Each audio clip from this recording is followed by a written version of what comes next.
Hi guys,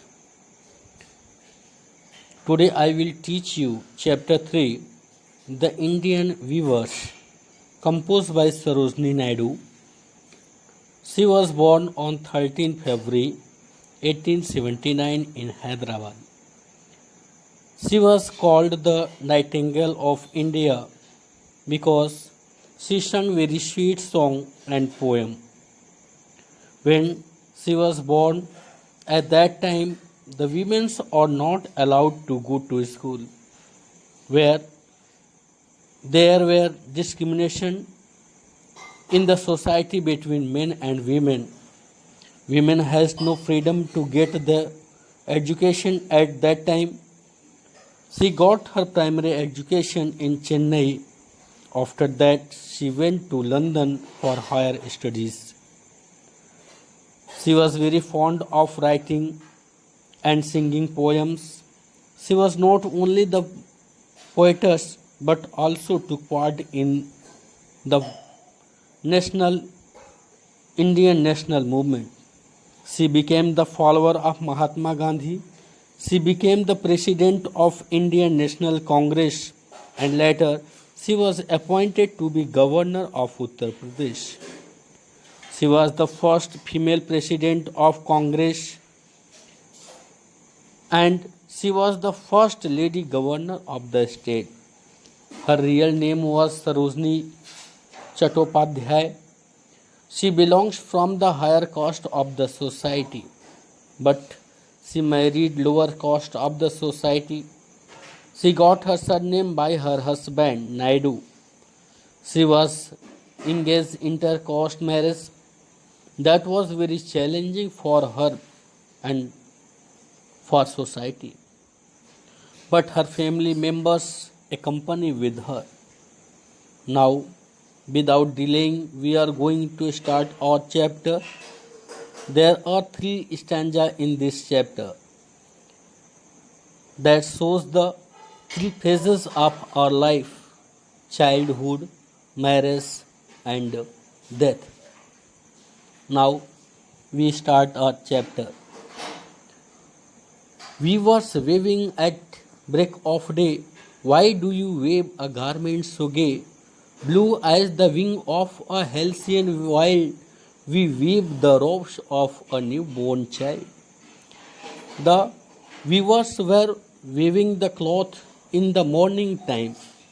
Means at break of day means in the morning time. Why do you weave a garment so gay? The poet asked them a question. Why? Were they weaving the cloth in a happiness mood?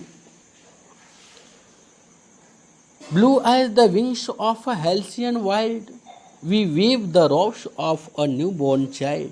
Then the weavers replied that they were weaving the cloth for the newly born child. They were preparing cloths in blue color like the feather of the kingfisher bird.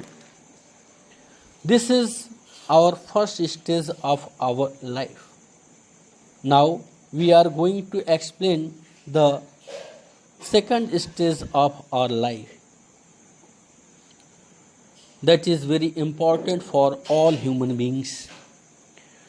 Weavers weaving at fall of night, why do you wave a garment so bright? Like the plumes of a peacock, purple and green, we wave the marriage bells of a queen.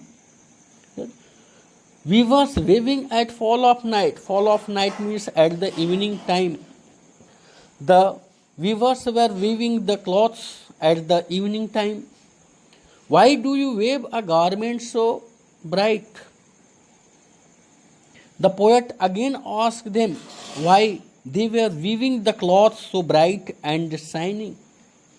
Like the plumes of a peacock, purple and green, we wave the marriage bells of a queen.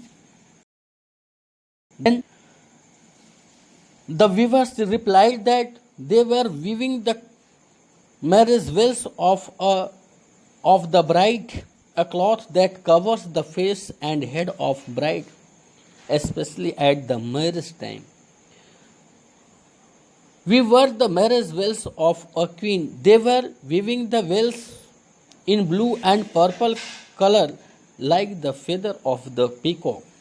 Now we are going to discuss the third stage of the human life that is so important. Death is the last stage of human life. Weavers waving solemn and still. Why do you wave in the moonlight chill?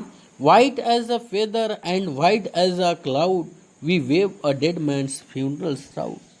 Here, the weavers were waving the cloth in a peaceful and serious state.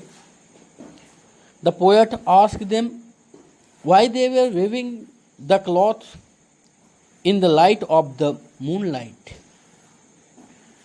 Then they replied that they were weaving the cloth for the funeral processions of a man. They were wearing the cloth in white color like the clouds and feather of the bird.